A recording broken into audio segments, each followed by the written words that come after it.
असंच राहायला पाहिजे आणि हाच नटखटपणा, हाच खरेपणा टिकवून ठेवलं पाहिजे. कारण माणसं खरी असली ना की नात्यात खोट येत नाही. तेव्हा असेच राहा, जसे आहात तसेच राहा.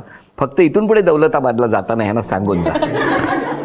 तुम्ही यांच्या आईबाबांना म्हणजे आमच्या ताईच्या आईवडिलांना, तुमच्या सासरच्यांना कसा विश्वास द्याल? काय विश्वास द्याल? हिला जेवढं म्हणजे तेवढंच प्रेम मी तर नाही देऊ शकत, कारण एक आईवडील आपल्या मुलीला किंवा मुलाला जेवढं प्रेम देतात तेवढं कुणी देऊ शकत नाही. पण त्याच्या समतोल तिला प्रेम देण्याचा मी पुरेपूर प्रयत्न करेन. कळलं बाबा, काळजी करू नका. आणि तुम्ही त्यांच्या आईबाबांना म्हणजे तुमच्या सासरच्यांना काय सांगाल? आईंनी आतापर्यंत जितक्या प्रेमाने माहेर आणि सासर दोन्ही जोडून ठेवलंय ते मी कंटिन्यू करायचा पूर्ण प्रयत्न करेन.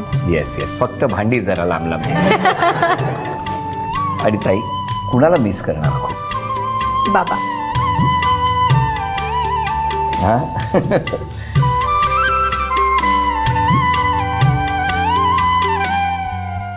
अजून किती महिने आहेत लग्नाला? 4. बाबा 4 महिने आहेत. आणि सासर कुठे? इथेच आहे. इथेच आहे. म्हणजे बरं आहे. हो की नाही? हो. जरा काय झालं की धावत जायचं तिकडे.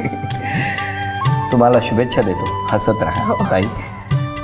मला तर आत्ता असं वाटतंय की आजच पाठवणीचा कार्यक्रम आहे की काय. सगळ्यांचा कंठ दाटून आलेला आहे. हसत राहा, आनंदी राहा.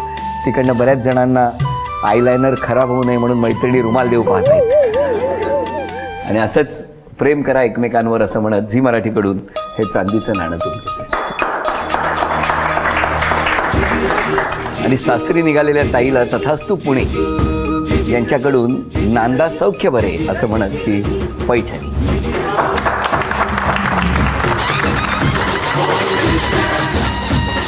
अभिनंदन.